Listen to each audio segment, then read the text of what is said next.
राघववाणी में आपका स्वागत है। आइए नजर डालते हैं बड़ी खबरों पर। अनंत पीठ पे आप आसीन हैं और यहाँ पर किस प्रकार का कार्यक्रम हुआ और कैसे स्वतंत्रता दिवस की सेलिब्रेशन यहाँ पर हुई, उसके बारे में बताइए।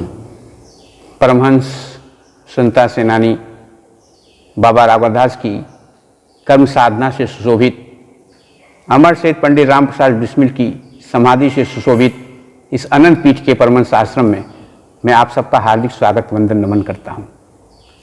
आप महान संतों और क्रांतिकारियों के स्नेह आशीर्वाद से आज इस परमहंस आश्रम मंदिर के शिक्षा संस्था ने आप सब जनता के सहयोग से विधिवत इस कोरोना काल में भी अपने कर्तव्यों का निर्वहन कर रही है। आज हम लोग ने बाबा राघवदास भगवान दास डिग्री कॉलेज में, श्री कृष्ण इंटर कॉलेज में, संस्कृत महाविद्यालय में, अनंत पीठ में, महिला महाविद्यालय में सभी समाज के प्रतिष्ठित लोगों के साथ, शिक्षकों के साथ, विद्यार्थियों के साथ आज भारत के 75वें स्वतंत्रता दिवस का धूमधाम से हम लोगों ने उत्सव मनाया। आज का दिन हमारे अमर शहीद बाबा राघवदास क्रांतिकारियों के त्याग, बलिदान और समर्पण से आज का ये दिन संभव हो पाया है। आज भारत विश्व शक्ति के रूप में उभर रहा है। ये इन्हीं लोगों की आशीर्वाद की देन है। पूरे विश्व में इस बात का लोग आश्चर्य से देख रहे हैं कि 135 करोड़ के देश में सबको रोटी, कपड़ा, मकान, शिक्षा, स्वास्थ्य इतना बड़ा देश कैसे दे रहा है। देश की आज़ादी से पहले हम सब कुछ आयात करते थे, अन्न से लेके कपड़ा, दवा, मशीन, लेकिन आज भारत के निर्यात तक देशों में सूचित उनका नाम प्रसिद्ध है। ये सब भारत के किसानों की, मजदूरों की, नौजवानों की, सैनिकों की और हर वर्ग के लोगों के असीम त्याग, परिश्रम और तपस्या का फल है। मैं चाहता हूँ कि इसी प्रकार भारत की इस आज़ादी में इस समय जो मीडिया का रोल है उसकी भी मैं प्रशंसा करूँगा। घर घर देश प्रेम की भावनाओं को, विकास को आप लोगों ने सब जगह पहुँचा रहे हैं। हर व्यक्ति इससे जुड़ गया है। ये अपने आप में बहुत बड़ा सौभाग्य है।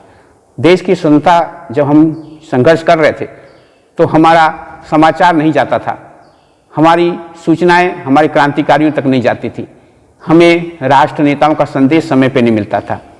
अंग्रेज की सरकार उसको दबाती थी, मीडिया को, प्रकाशन को रोक देती थी, झंडा नहीं फहराने देती थी, किसी भी कानून में गिरफ्तार कर लेती थी। इससे हमको मुक्ति मिली है। तो मैं चाहता हूँ कि इसमें आप सबका स्नेह, सहयोग इस पूरे समाज को मिले और हम देश के विकास में अपना अमूल्य योगदान दे सकें। महाराज जी, आज आप नगर में कई स्कूलों में जो है कि इस पावन पद पर गए, वहाँ पर जाकर बच्चों को क्या प्रेरणा दी आपने? देखिए, ऐसा है कि उत्तर प्रदेश में कल से विद्यालय खुल रहे हैं और एक निश्चित मात्रा में ही अभी बच्चे उपस्थित हुए। तो आज हमारी बहुत कम बच्चों से मुलाकात हुई। अब 2-4 अभिभावकों से मुलाकात हुई। उन्होंने कहा कि महाराज जी, हम लोग जल्दी प्रयास कर रहे हैं और शासन प्रशासन भी इसमें सक्रिय है। विद्यालय में सोशल डिस्टेंसिंग और ये जो जितने भी उसके नॉर्म्स हैं उसका, कोरोना का पालन किया जाए और बच्चे भी व्याकुल हैं अपने स्कूल के मास्टरों से मिलने के लिए, उनकी पढ़ाई लिखाई के लिए। तो मुझे उम्मीद है कि आने वाले सप्ताह से हम उत्तर प्रदेश में बच्चों की संख्या में विद्यालयों में वृद्धि को देखेंगे। निजी विद्यालयों को भी खुलने की इजाज़त दी है सरकार ने। इससे भी हम लोग बहुत प्रसन्न हैं। उनका भी बहुत नुकसान हो रहा था, निरंतर उनकी आवाज़ उठ रही थी। इसलिए मैं माननीय मुख्यमंत्री जी को धन्यवाद देता हूं कि उन्होंने शिक्षा जगत के विकास को देखते हुए हमको और स्वतंत्रता प्रदान की है।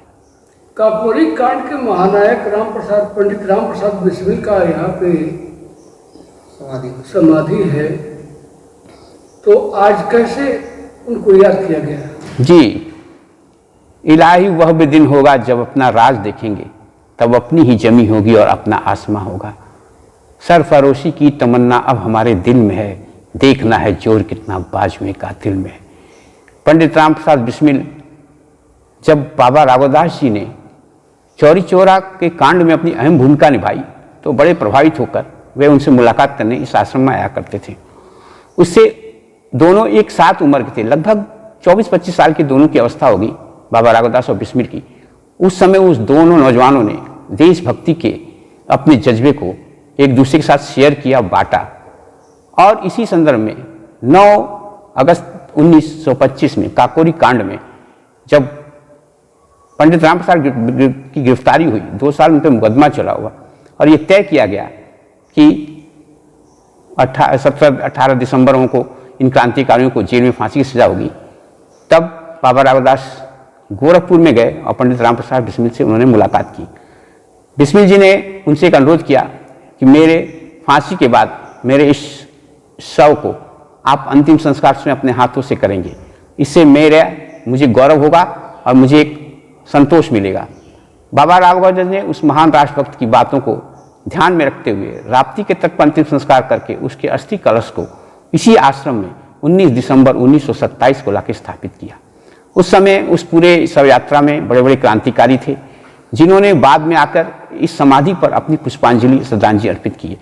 ये परम सौभाग्य है हम लोग का कि आज हमने उस समाधि पर उस महान त्यागी बलिदानी की श्रद्धांजलि अर्पित की, उसके यश कीर्ति के संदर्भ में उनकी जयकार की, नारे लगाया, उनके कुछ शेरों का हम लोगों ने गायन किया।